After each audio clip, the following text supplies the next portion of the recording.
No capítulo de hoje eu quero falar sobre o fim do dinheiro vivo em cash, físico, nas mãos e o que o futuro nos reserva. Meu nome é Renaud Adorno, tenho 10 anos de experiência no comércio exterior e mais de 7 investigando a mecânica monetária do mundo, para onde vai a liquidez do mundo. Você pode me encontrar tanto no YouTube quanto no Instagram, como também no Spotify. Basta me procurar pelo nome Renaud Adorno e você me acha lá. Seguinte, o assunto de hoje envolve um pouco de tecnologia, de futurismo, envolve um pouco de política, envolve até teoria da conspiração.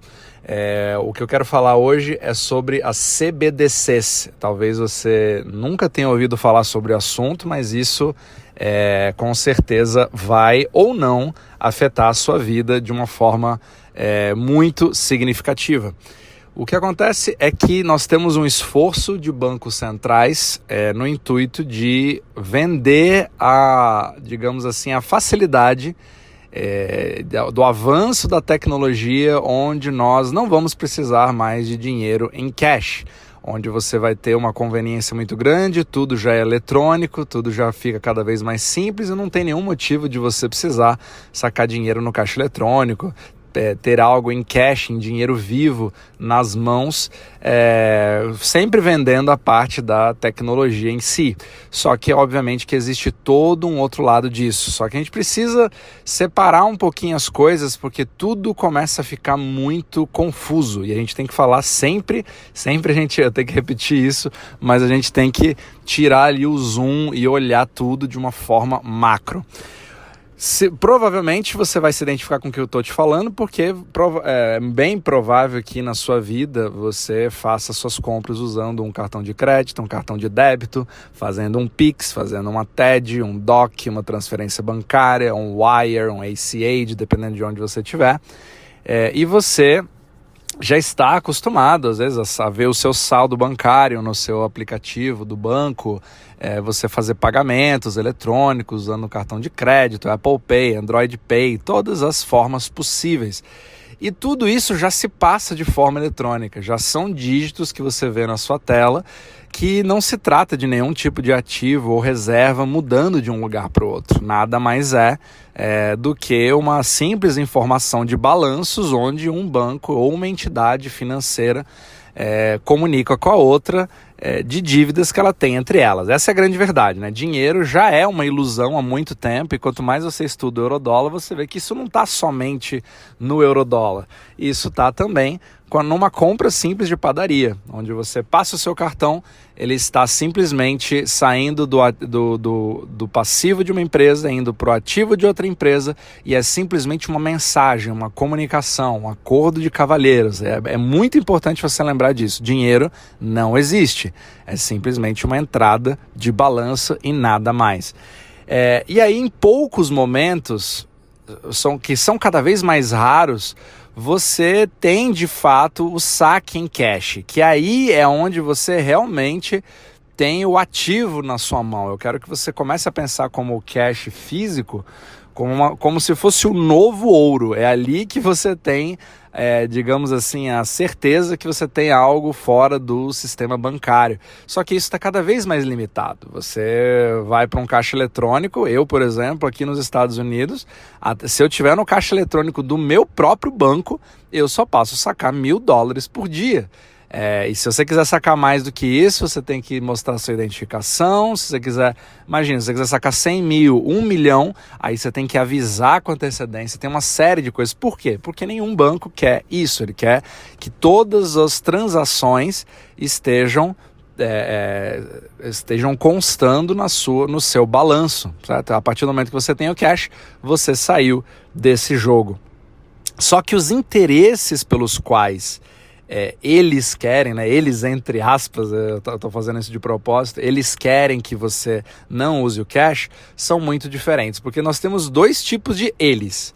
Nós temos eles, os bancos, que querem poder usar o seu depósito no intuito de fazer um fator multiplicador, poder usar isso como colateral, emprestar para outros bancos, fazer um spread, pegar capital emprestado, e assim que eles de fato fazem dinheiro, girando o seu dinheiro, eles precisam girar para se manterem vivos, né, e lucrando e prosperando enquanto você está ali com o seu dinheiro parado em conta corrente. Mas tem o outro tipo de eles, que são os bancos centrais, e você vê aí nos capítulos que eu venho dizendo que os bancos centrais não são tão centrais assim. Eles não estão no centro, eles estão na periferia, eles são ali um stakeholder, um participante que gostaria de ter muito mais protagonismo e quer fazer você achar que tem de fato esse protagonismo, que na verdade ele não tem. Ele influencia, mas não da forma que você acha que influencia, né? Eu já falei isso em muitos capítulos. Então é muito interessante você entender esses dois tipos de interesse diferentes que acontecem no mercado. E aí você percebe o seguinte, peraí, tá bom, eu tenho um dinheiro que já é eletrônico, ele está ficando cada vez mais eletrônico, e provavelmente a gente vai para o fim do cash. E aí já entra a parte da teoria da conspiração. Uau, esses bancos e governos diabólicos querem fazer com que nós não possamos mais ser anônimos. Eles querem saber tudo que está acontecendo na nossa vida, a gente nunca mais vai ter privacidade, tudo vai acontecer dentro do sistema, eu não vou poder ter a liberdade de pagar quem eu quiser e não dar satisfação a ninguém. Por um certo lado, isso não somente é verdade, como isso já acontece. Só que a grande verdade é que as pessoas não ligam, né? As pessoas simplesmente não ligam para isso, por causa da comodidade. Eu vou te dar um exemplo. Não existe nada mais pornográfico do que uma fatura de cartão de crédito. Se você quer saber onde uma pessoa esteve, o que ela fez e quanto ela gastou, basta ver uma fatura de cartão de crédito. E qualquer banco tem acesso a isso. Sabe que horas você estava, onde você estava, quanto você gastou e praticamente o que você fez. Então, e ninguém se vê muito preocupado com isso, né? Você recebe a fatura do cartão de crédito e está tudo ali, da mesma forma, extratos bancários, etc. Então, assim, já foi, essa parte da privacidade, ela meio que já foi para o espaço, digamos assim. Agora fica a questão, qual que é o futuro disso? Se nós já temos uma moeda eletrônica, que a gente já sabe que o eurodólar, por exemplo, ele é completamente eletrônico, né? Quando você está num ambiente de uma jurisdição específica, como o Brasil, como os Estados Unidos, você ainda tem parte da economia que ainda roda em cash.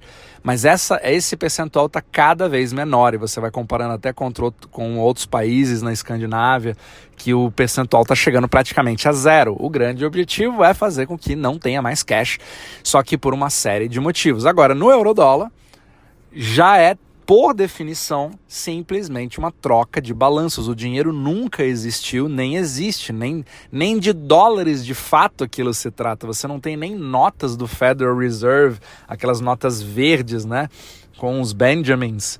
Elas não existem, exceto em alguns bancos com um pouco de reserva, etc., para mercado de câmbio, né, quando você compra dólares no exterior e tal, mas isso está sempre diante de uma jurisdição específica. Agora, no eurodólar não existe país, não existe jurisdição, não existe absolutamente nada, existe um acordo entre bancos e eles têm esse token chamado eurodólar que vale $1, porém, ele não existe de forma alguma, não é físico, não está em nenhum lugar específico, é descentralizado, então é muito complicado de você saber o que é dinheiro. Mas a gente sabe que tudo isso se trata de informação, ele já é eletrônico. Mas onde que começa a vir as CBDCs? Onde que entra? O que é uma CBDC? Que é o assunto de hoje. CBDC se chama Central Bank Digital Currency, ou seja, é uma moeda digital do Banco Central. A ideia aqui é que os bancos centrais, diante das suas autoridades, eles têm a intenção de criar a sua própria criptomoeda, né? Pelo amor de Deus, eu não vou chamar de cripto porque não tem nada a ver com criptomoeda, mas é um software que equivaleria à moeda fiduciária do país, numa jurisdição, só que ela tem controle total do Banco Central. É ele que vai emitir aquela quantidade específica, só que ao mesmo tempo é ele que vai passar a visualizar absolutamente tudo que está ocorrendo na economia.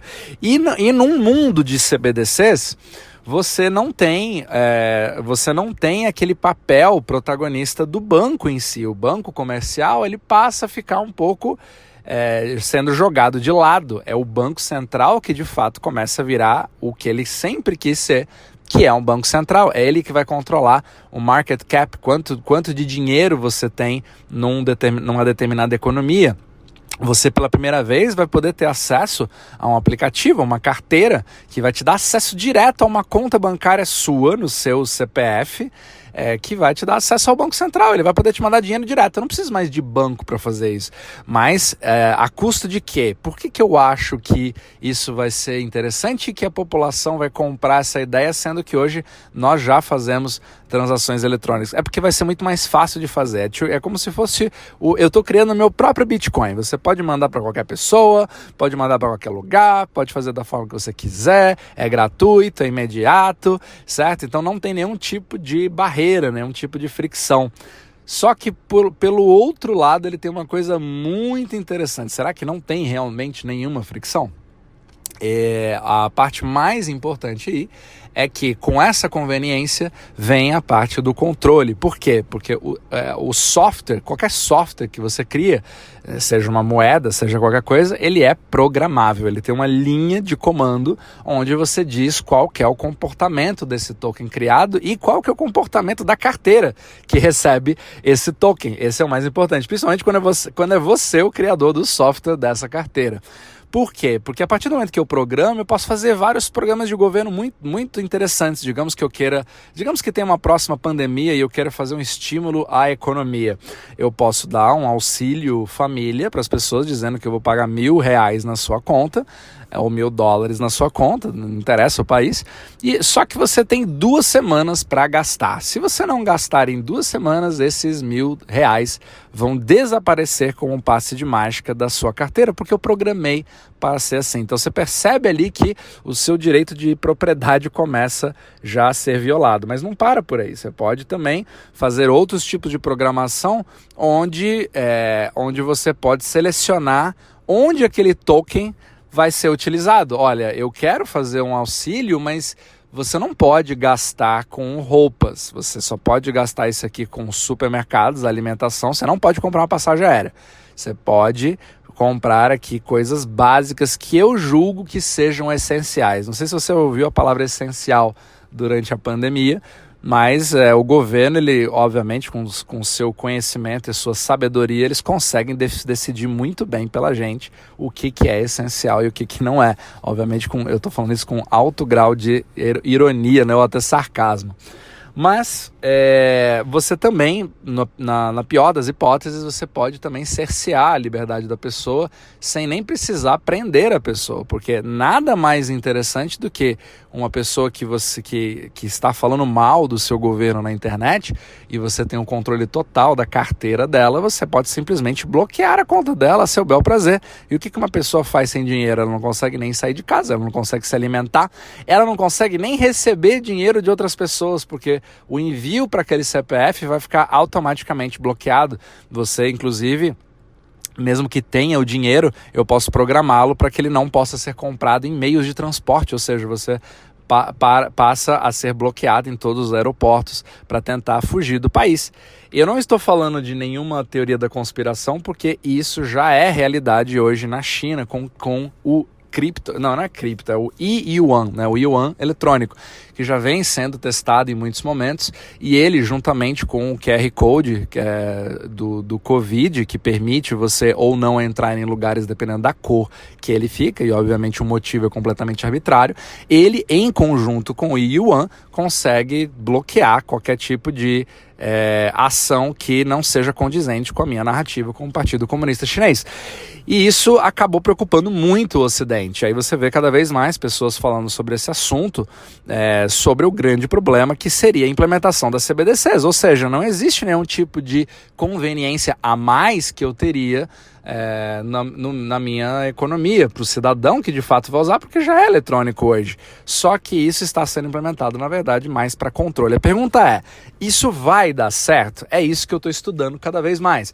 Porque em alguns momentos, apesar de no início eu ter um receio bastante grande, achando, meu Deus, agora todos os países vão implementar isso, e nós estamos, simplesmente vamos ser escravizados pela economia, pelos governos, né, que vão empurrar isso goela abaixo. A gente não vai ter muita opção, porque é a moeda do meu país e as lojas vão ter que aceitar essa moeda. Só que não é bem assim. Nós esquecemos que existe um buraco chamado eurodólar e que quem manda são os bancos os bancos privados e não os bancos centrais. São eles que de fato detêm aquilo. E eles não estão tão felizes assim com isso, ou seja, existe um conflito de interesses entre um banco não ver uma determinada vantagem para ele adotar aquelas CBDCs nos seus países, a não ser que seja à força, por legislação. Então nós estamos vendo isso acontecer diante dos nossos olhos, a gente precisa ficar atento. Por outro lado, existe uma incompetência muito grande de bancos centrais que não sabem nem definir o que é dinheiro, muito menos conseguir introduzir um outro tipo de token que vai chegar perto na liquidez que já existe do eurodólar. Então, por esse lado, até principalmente no dólar, ele é um dos mais difíceis de ser implementados, porque você não consegue substituir o que você não consegue entender. É uma coisa muito mais complicada do que a gente imagina. Mas a gente percebe que cada vez mais são usados muitas desculpas, como crises hiperinflacionárias no Zimbábue, como a violência na Nigéria, como a própria guerra da Ucrânia. A própria Ucrânia está usando essa narrativa de guerra para poder fazer a implementação da moeda local da Ucrânia, fazendo em CBDCs. E países como o Brasil também estão bastante avançados.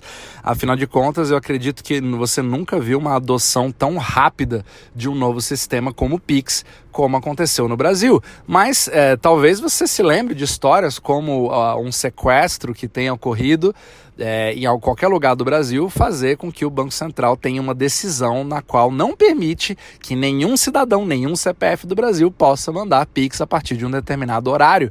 Mas calma aí, por que eu tenho a ver com a pessoa que foi sequestrada naquele... Você consegue entender? Então, o Pix, ele já é um excelente teste para você ver o quanto que o brasileiro vai aceitar ou não um tipo de moeda eletrônica. Claro que o Pix ainda não é a CBDC em si, mas ela já cria os trilhos e toda a infraestrutura para depois você só vir com um trem, certo? É assim que você implementa algum tipo de infraestrutura. E a adoção foi exponencial.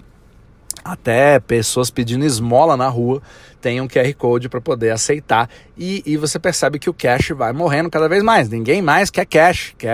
Inclusive a própria desculpa da pandemia de que o cash é sujo, obviamente que não estavam tão preocupados com a sua saúde assim, mas com o fato de que à medida que eu for condicionando a população, eu vou deixando ela pensando que não faz sentido nenhum ter cash. E eu não estou dizendo que você esteja errado, isso é uma tendência natural. Eu mesmo uso pouquíssimo cash, a não ser para fazer doações na rua, mas você percebe que cada vez mais isso muda. Nos Estados Unidos nós também temos o Zelle, que é muito conhecido aqui, que é como se fosse um Pix, mas privado, entre bancos aqui, né, uma empresa privada, mas você vê que isso está sendo cada vez mais monitorado. Aqui nos Estados Unidos, o Congresso também está passando leis para que todas as transações de $600 ou acima nesses trilhos de pagamento aí, como os Zelle, sejam também reportados, né? Ou Cash App, PayPal, entre vários outros aqui que existem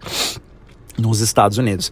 Então você percebe que esse movimento não para de acontecer, só que vai ter aí uma trama na qual temos um conflito de interesse. Quem vai ganhar tudo isso?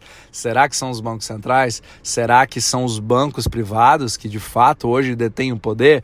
Então alguém vai ter que ceder de alguma forma, e é para isso que você precisa ficar atento, você precisa ficar preparado. Então o grande objetivo aqui não é a sua conveniência, o grande objetivo é você tentar dominar esse buraco negro. Só que, por incrível que pareça, o euro-dólar aqui acaba ficando ao nosso favor. Ele acaba nos dando muito tempo para a gente poder se preparar, para quem obviamente estiver entendendo o que está acontecendo, para a gente ter um termômetro para saber o quão rápido está indo essa evolução.